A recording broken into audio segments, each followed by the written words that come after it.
Okay, March 22nd, Numbers 33:40 through 35:34. Now the king of Arad, the king Canaanite who dwelt in the south in the land of Canaan, heard of the coming of the children of Israel. So they departed from Mount Hor and camped at Zalamoth. They departed from Zalamoth and camped at Paran. They departed from Paran and camped at Obeth, and they departed from Obeth and camped at Isle Abraham at the border of Moab.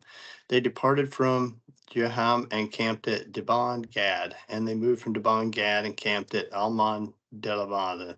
They moved from Almon Damama to encamp near the mountains of Arab before Nebo. They departed from the mountains of Aramim and camped in the plains of Moab by the Jordan, across from Jericho. They camped by the Jordan from Beth Jeshmesh, Jesimoth, as far as Abel, Akron Grove in the plains of Moab. Now the Lord spoke to Moses in the plains of Moab by the Jordan across from Jericho, saying, Speak to the children of Israel and say to them, When you have crossed over the Jordan into the land of Canaan, then you shall drive out all the inhabitants of the land from before you.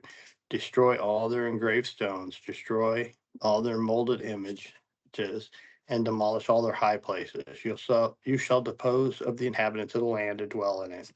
For I have given you the land to possess, and you shall divide the land by lot as inheritance among your families. To the larger you shall give larger inheritance, and to the smaller you shall give smaller inheritance, that everyone's inheritance shall be whatever falls to him by lot.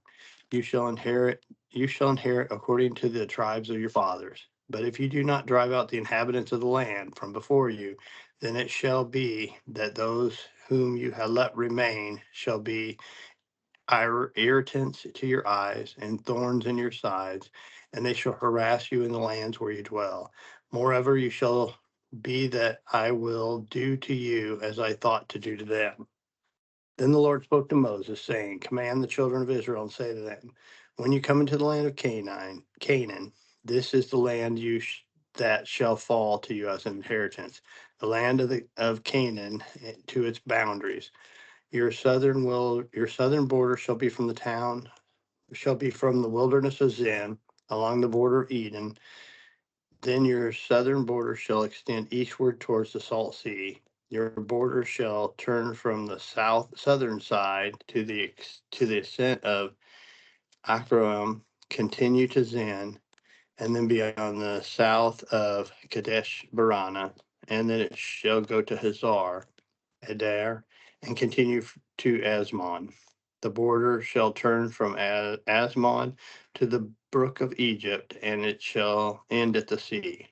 As for the western border, you shall have the great sea for its border. This shall be the western border.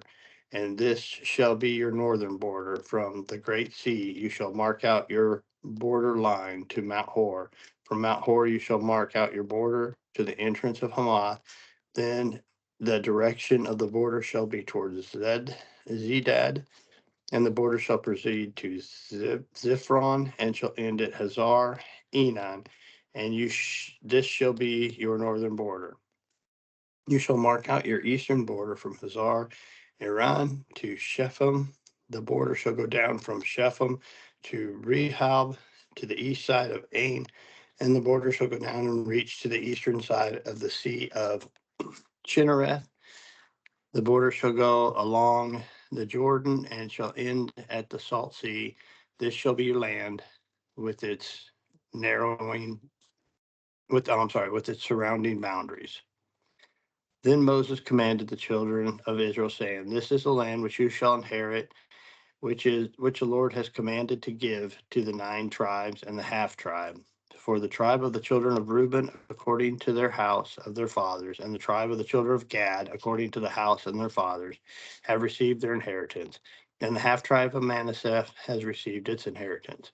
The 2 tribes and half tribe have received their inheritance on this side of the Jordan, across from Jericho, eastward towards the sunrise. And the Lord spoke to Moses, saying, These are the names of the men who shall divide the land among you as an inheritance: Eleazar the priest, and Joshua son of Nun. And you shall take one leader of every tribe to divide the land for the inheritance.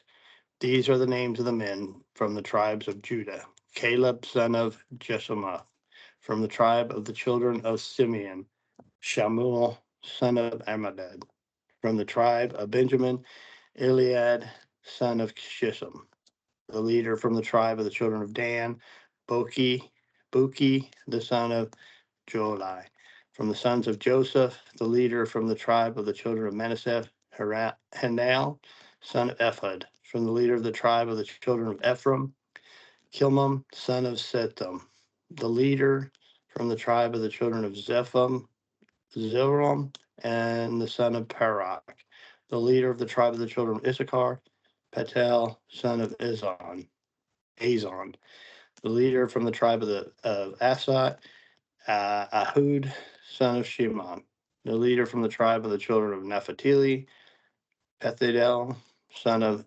Ammihud. These are the ones the Lord commanded to divide the inheritance among the children of Israel in the land of Canaan. And the Lord spoke to Moses, saying, Moses in the plains of Moab by the Jordan across from Jericho, command all the children of Israel that they give the Levite cities to dwell in from their inheritance of their possession, that you shall also give the Levites common land around the cities. They shall have the cities to dwell in, and their common land shall be for their cattle, for their herds, and for all their animals. The common land of the cities which you give the Levites shall extend from the wall of the city outward 1,000 cubits all the way around.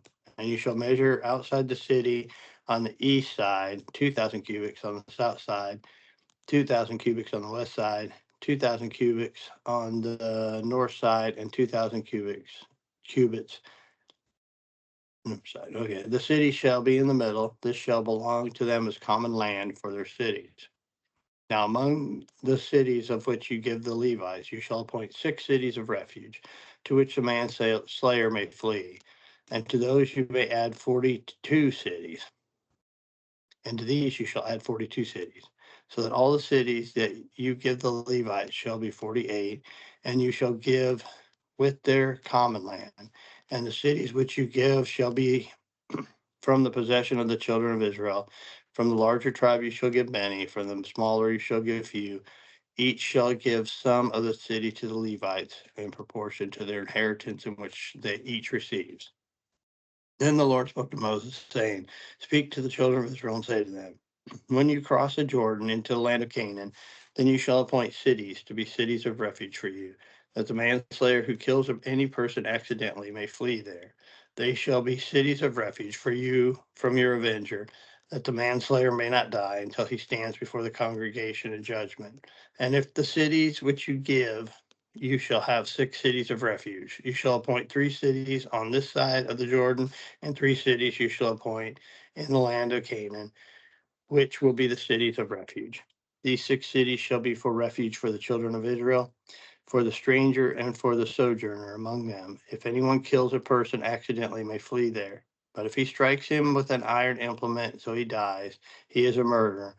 The murderer shall surely be put to death. If he strikes him with a stone in the hand by which one could die, and he does die, he is a murderer. The murderer shall be put to death. Or if he strikes him with a wooden hand weapon by which one could die, and he does die, he is a murderer. The murderer shall be put to death. The avenger of blood himself shall put the murderer to death. When he meets him, he shall put him to death. If he pushes him if he pushes him out of hatred, or while lying in wait, hurls something at him so that he dies, or enmity, he strikes him and with his hand so that he dies, the one who struck him shall surely be put to death. He is a murderer. The avenger of blood shall put the murderer to death when he meets him. However, if he pushes him suddenly without enmity, or throws anything at him without lying in wait, or uses a stone by which the man could die, throwing it at him without seeing him so that he dies, while he was not his enemy or seeking his harm, then the congregation shall judge between the manslayer and the avenger of blood according to these judgments. So the congregation shall deliver the manslayer from the hand of the avenger of blood, and the congregation shall return him to the city of refuge where he had fled, and he shall remain there until his death, until the death of the high priest who was anointed with the holy oil. But if the manslayer at any time goes outside the limits of the city of refuge where he fled, then the avenger of blood finds him outside the limits of the city of refuge, and the avenger of blood kills the manslayer, he is not guilty of blood, because he should have remained in his city of refuge until his death, until the death of the high priest. But after the death of the high priest, the manslayer may return to the land of his possession. And these things shall be a statute of judgment to you throughout your generation in your dwellings. Whoever kills a person, the murderer shall be put to death on the testimony of the witness of witnesses. But one witness is not sufficient testimony against a person for the death penalty. Moreover, you shall take no ransom for the life of a murderer who is guilty of death, but he shall surely be put to death. And you shall take no ransom for him who has fled to his city of refuge, that he may return to dwell in the land before the death of the priest, so that you shall not pollute the land where you are. For blood defiles the land, and no atonement can be made for the land, for the blood that is shed on it, except the blood of him who shed it. Therefore do not defile the land which you inhabit, in the midst of which I dwell, for I, the Lord, dwell among the children of Israel. Luke 5:12-28. And it happened when he was in a certain city that, behold, a man who was full of leprosy saw Jesus and fell on his face and implored him, saying, Lord, if you are willing, you can make me clean. And he put out his hand and touched him, saying, I am willing, be cleansed. Immediately the leprosy left him, and he charged him to tell no one, but go show yourself to the priest and make an offering for your cleansing as a testimony to them, just as Moses commanded. However, the report went around concerning him all the more, and great multitudes came together to hear and to be healed by him of their infirmities, so that he himself often withdrew into the wilderness and prayed.